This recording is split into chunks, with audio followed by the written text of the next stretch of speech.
ओम शांति। आज 25 फरवरी 2025 और बाप दादा के अनमोल मधुर महावाक्य सुनते हैं। मीठे बच्चे, सबको यह खुशखबरी सुनाओ कि भारत अब फिर से स्वर्ग बन रहा है। हेविनली गॉड फादर आए हुए हैं।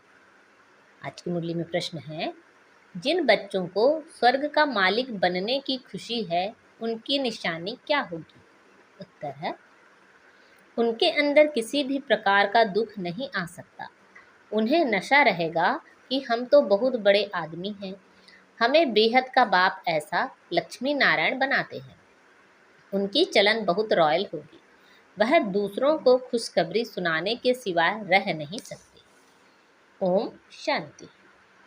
बाप समझाते हैं और बच्चे जानते हैं कि भारत खास और दुनिया आम को यह संदेश पहुंचाना है। तुम सब संदेशी हो। बहुत खुशी का संदेश सबको देना है कि भारत अब फिर से स्वर्ग बन रहा है अथवा स्वर्ग की स्थापना हो रही है। भारत में बाप, जिनको हेविनली गॉड फादर कहते हैं, वही स्थापना करने आए हैं। तुम बच्चों को डायरेक्शन है कि यह खुशखबरी सबको अच्छी रीति सुनाओ। हर एक को अपने धर्म की तात रहती है। तुमको भी तात है। तुम खुशखबरी सुनाते हो। भारत के सूर्यवंशी देवी देवता धर्म की स्थापना हो रही है, अर्थात भारत फिर से स्वर्ग बन रहा है। यह खुशी अंदर में रहना चाहिए। हम अभी स्वर्ग के मालिक बन रहे हैं। जिनको यह खुशी अंदर में है, उनको दुख तो कोई भी किस्म का हो नहीं सकता। यह तो बच्चे जानते हैं। नई दुनिया स्थापन होने में तकलीफ भी होती है। अबलाओं पर कितने अत्याचार होते हैं। बच्चों को यह सदैव स्मृति में रहना चाहिए। हम भारत को बेहद की खुशखबरी सुनाते हैं। जैसे बाबा ने पर्चे छपवाए हैं, बहनों भाइयों आकर यह खुशखबरी सुनो। सारा दिन ख्यालात चलते हैं कैसे सबको यह संदेश सुनाएं। बेहद का बाप बेहद का वर्षा देने आए हैं। इन लक्ष्मी नारायण के चित्र को देखकर तो सारा दिन हर्षित रहना चाहिए। तुम तो बहुत बड़े आदमी हो, इसलिए तुम्हारी कोई भी जंगली चलन नहीं होनी चाहिए। तुम जानते हो, हम बंदर से फिर बदतर थे। अभी बाबा हमको ऐसा देवी देवता बनाते हैं तो कितनी खुशी होनी चाहिए। परंतु वंडर है, बच्चों को वह खुशी रहती नहीं है, ना उस उमंग से सबको खुशखबरी सुनाते हैं। बाप ने तुमको मैसेंजर बनाया है। सबके कान पर यह मैसेज देते रहो। भारतवासियों को यह पता ही नहीं है कि हमारा आदि सनातन देवी देवता धर्म कब रचा गया, फिर कहाँ गया। अभी तो सिर्फ चित्र हैं और सभी धर्म हैं, सिर्फ आदि सनातन देवी देवता धर्म है नहीं। भारत में ही चित्र हैं, ब्रह्मा द्वारा स्थापना करते हैं। तो तुम सबको यह खुशखबरी सुनाओ तो तुमको भी अंदर में खुशी रहेगी। प्रदर्शनी में तुम यह खुशखबरी सुनाते हो ना, बेहद के बाप से आकर स्वर्ग का वर्षा लो। यह लक्ष्मी नारायण स्वर्ग के मालिक है ना, फिर वह कहाँ गए, यह कोई भी समझते नहीं। इसलिए कहा जाता है, सूरत मनुष्य की सीरत बंदर मिसल है। अभी तुम्हारी शक्ल मनुष्य की है, सीरत देवताओं जैसी बन रही है। तुम जानते हो, हम फिर से सर्वगुण संपन्न बनते हैं। फिर औरों को भी यह पुरुषार्थ कराना है। प्रदर्शनी की सर्विस तो बहुत अच्छी है। जिनको गृहस्थ व्यवहार का बंधन नहीं, वानप्रस्थी हैं अथवा विधवाएं हैं, कुमारियां हैं, उनको तो सर्विस का बहुत चांस है। सर्विस में लग जाना चाहिए। इस समय शादी करना बर्बादी करना है, शादी ना करना आबादी है। बाप कहते हैं, यह मृत्यु लोक पतित दुनिया विनाश हो रही है। तुमको पावन दुनिया में चलना है तो इस सर्विस में लग जाना चाहिए। प्रदर्शनी पिछाड़ी प्रदर्शनी करनी चाहिए। सर्विसेबल बच्चे जो हैं, उन्हें सर्विस का शौक अच्छा है। बाबा से कोई कोई पूछते हैं, हम सर्विस छोड़ें? बाबा देखते हैं लायक है तो छुट्टी देते हैं, भल सर्विस करो। ऐसी खुशखबरी सबको सुनानी है। बाप कहते हैं, अपना राज्य भाग आकर लो। तुमने 5000 वर्ष पहले राज्य भाग लिया था, अब फिर से लो। सिर्फ मेरी मत पर चलो। देखना चाहिए हमारे में कौन से अवगुण हैं। तुम इन बेजेस पर तो बहुत अच्छी सर्विस कर सकते हो। यह फर्स्ट क्लास चीज़ है। भल पाई पैसे की चीज़ है, परंतु इनसे कितना उच्च पद पा सकते हैं। मनुष्य पढ़ने के लिए किताबों आदि पर कितना खर्चा करते हैं। यहाँ किताब आदि की तो बात नहीं, सिर्फ सबके कानों में संदेश देना है। यह है बाप का सच्चा मंत्र। बाकी तो सब झूठे मंत्र देते रहते हैं। झूठी चीज़ की वैल्यू थोड़ी ही होती है, वैल्यू हीरो की होती है ना कि पत्थरों की। यह जो गायन है एक एक वर्षंस लाखों की मिल्कियत है, वह इस ज्ञान के लिए कहा जाता है। बाप कहते हैं शास्त्र तो ढेर के ढेर हैं, तुम आधा कल्प पढ़ते आए हो, उससे तो कुछ मिला नहीं। अभी तुमको ज्ञान रत्न देते हैं, वह है शास्त्रों की अथॉरिटी। बाप तो ज्ञान का सागर है, इनका एक एक वर्षंस लाखों करोड़ों रुपया का है। तुम विश्व के मालिक बनते हो, पदमपति जाकर बनते हो, इस ज्ञान की ही महिमा है। वह शास्त्र आदि पढ़ते तो कंगाल बन पड़े हो, तो अब इन ज्ञान रत्नों का दान भी करना है। बाप बहुत सहज युक्तियां समझाते हैं।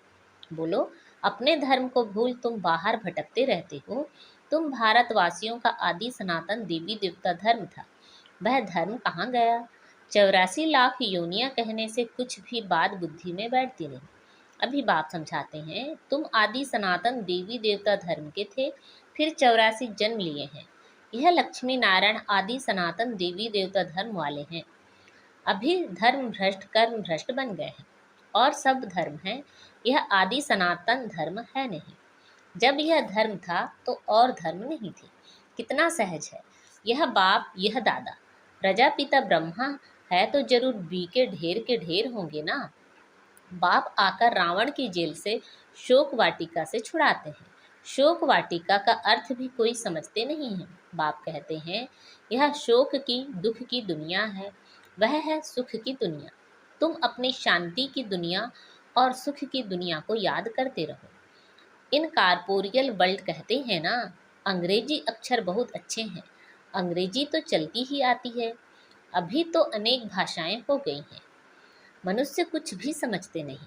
अब कहते हैं निर्गुण बाल संस्था। निर्गुण अर्थात कोई गुण नहीं, ऐसे ही संस्था बनाती है।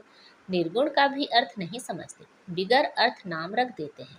अथाह संस्थाएं हैं। भारत में एक ही आदि सनातन देवी देवता धर्म की संस्था थी और कोई धर्म नहीं था, परंतु मनुष्यों ने 5,000 वर्ष के बदले कल्प की आयु लाखों वर्ष लिख दी है। तो तुम्हें सबको इस अज्ञान अंधकार से निकालना है, सर्विस करनी है। भले यह ड्रामा तो बना बनाया है, परंतु शिव बाबा के यज्ञ से खाएंगे पिएंगे और सर्विस कुछ भी नहीं करेंगे तो धर्मराज जो राइट हैंड है वह जरूर सजा देंगे। इसलिए सावधानी दी जाती है। सर्विस करना तो बहुत सहज है, प्रेम से कोई को भी समझाते रहो। बाप के पास कोई कोई का समाचार आता है कि हम मंदिर में गए, गंगा घाट पर गए, सवेरे उठकर मंदिर में जाते हैं। रिलीजियस माइंडेड को समझाना सहज होगा। सबसे अच्छा है लक्ष्मी नारायण के मंदिर में सर्विस करना। अच्छा, फिर उन्हों को ऐसा बनाने वाला शिव बाबा है, वहाँ जाकर समझाओ, जंगल को आग लग जाएगी, यह सब खत्म हो जाएंगे, फिर तुम्हारा भी पार्ट पूरा होता है। तुम जाकर राजाई कुल में जन्म लेते हो। राजाई कैसे मिलनी है सो आगे चल पता पड़ेगा। ड्रामा में पहले से थोड़े ही सुना देंगे, तुम जान लेंगे हम क्या पद पाएंगे। जास्ती दान पुण्य करने वाले राजाई में आते हैं ना। राजाओं के पास धन बहुत रहता है। अब तुम अविनाशी ज्ञान रत्नों का दान करते हो। भारतवासियों के लिए ही यह ज्ञान है। बोलो, आदि सनातन देवी देवता धर्म की स्थापना हो रही है। पतित से पावन बनाने वाला बाप आया है। बाप कहते हैं मुझे याद करो। कितना सहज है, परंतु इतनी तमो प्रधान बुद्धि है जो कुछ भी धारणा होती नहीं। विकारों की प्रवेशता है। जानवर भी किस्म किस्म के होते हैं, कोई में क्रोध बहुत होता है। हर एक जानवर का स्वभाव अलग होता है। किस्म किस्म के स्वभाव होते हैं दुख देने के। सबसे पहले दुख देने का विकार है काम कटारी चलाना। रावण राज्य में है ही इन विकारों का राज्य। बाप तो रोज समझाते रहते हैं, कितनी अच्छी अच्छी बच्चियां हैं, बिचारी कैद में हैं, जिनको बांधेली कहते हैं। वास्तव में उनमें अगर ज्ञान की पराकाष्ठा हो जाए तो फिर कोई भी उनको पकड़ ना सके, परंतु मोह की रग बहुत है। सन्यासियों को भी घर बार याद पड़ता है, बड़ा मुश्किल से वह रग टूटती है। अभी तुमको तो मित्र संबंधियों आदि सबको भूलना ही है, क्योंकि यह पुरानी दुनिया ही खत्म होने वाली है। इस शरीर को भी भूल जाना है, अपने को आत्मा समझ बाबा को याद करना है, पवित्र बनना है। 84 जन्मों का पार तो बजाना ही है, बीच में तो कोई वापस जा ना सके। अभी नाटक पूरा होता है। तुम बच्चों को खुशी बहुत होनी चाहिए। अभी हमको जाना है अपने घर।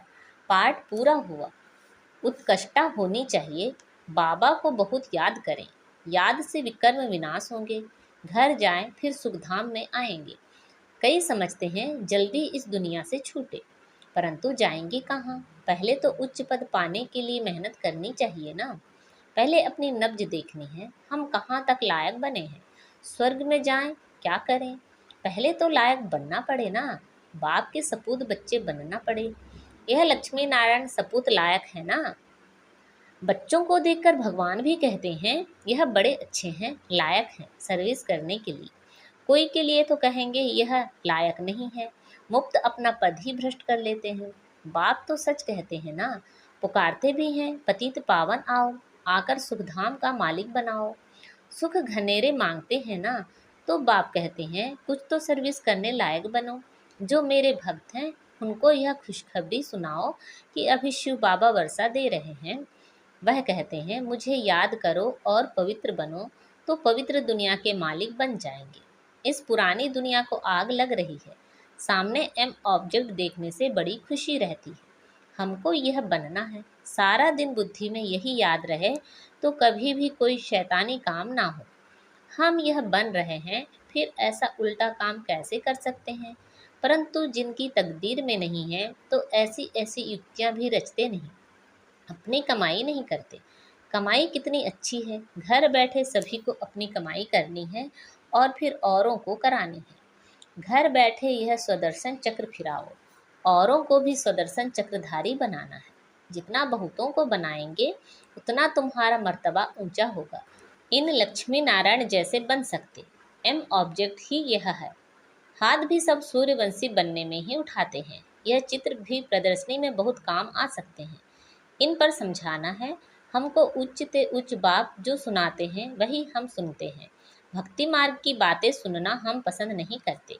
यह चित्र तो बहुत अच्छी चीज़ है, इन पर तुम सर्विस बहुत कर सकते हो। अच्छा, मीठे मीठे से खिलते बच्चों प्रति माता पिता बाप दादा का याद प्यार और गुड मॉर्निंग। रूहानी बाप की रूहानी बच्चों को नमस्ते। हम सब रूहानी बच्चों की रूहानी माता पिता बाप दादा को याद प्यार गुड मॉर्निंग और नमस्ते। आज की मुरली से धारणा के लिए मुख्य सार है, अपनी नब्ज देखनी है कि हम कहाँ तक लायक बने हैं। लायक बन सर्विस का सबूत देना है। ज्ञान की पराकाष्ठा से बंधन मुक्त बनना है। एक बाप की मत पर चल अवगुणों को अंदर से निकालना है। दुखदायी स्वभाव को छोड़ सुखदायी बनना है। ज्ञान रत्नों का दान करना है। आज बाबा ने हमें वरदान दिया है, परीक्षाओं और समस्याओं में मुरझाने के बजाय मनोरंजन का अनुभव करने वाले सदा विजयी भव। परीक्षाओं और समस्याओं में मुरझाने के बजाय मनोरंजन का अनुभव करने वाले सदा विजयी भव। इस पुरुषार्थी जीवन में ड्रामा अनुसार समस्याएं व परिस्थितियां तो आनी ही है। जन्म लेते ही आगे बढ़ने का लक्ष्य रखना अर्थात परीक्षाओं और समस्याओं का आह्वान करना। जब रास्ता तय करना है तो रास्ते के नज़ारे ना हो, यह कैसे हो सकता? लेकिन उन नज़ारों को पार करने के बजाय यदि करेक्शन करने लग जाते हो तो बाप की याद का कनेक्शन लूज हो जाता है और मनोरंजन के बजाय मन को मुरझा देते हो। इसलिए वह नज़ारा वह के गीत गाते आगे बढ़ो अर्थात सदा विजयी भव के वरदानी बनो। आज का स्लोगन है, मर्यादा के अंदर चलना माना मर्यादा पुरुषोत्तम बनना। मर्यादा के अंदर चलना माना मर्यादा पुरुषोत्तम बनना। अच्छा, अवक्त इशारे। एकांत प्रिय बनो, एकता और एकाग्रता को अपनाओ। एकांतवासी अर्थात अनुभवी मूर्त। वर्तमान समय के प्रमाण अभी वानप्रस्थ अवस्था के समीप हो। वानप्रस्थी गुड़ियों का खेल नहीं करते हैं। वानप्रस्थी एकांत और सुमिरन में रहते हैं। तो आप सब बेहद के वानप्रस्थी सदा एक के अंत में अर्थात निरंतर एकांत में सदा स्मृति स्वरूप रहो। यह है बेहद के वानप्रस्थी की स्थिति। अच्छा, ओम शांति।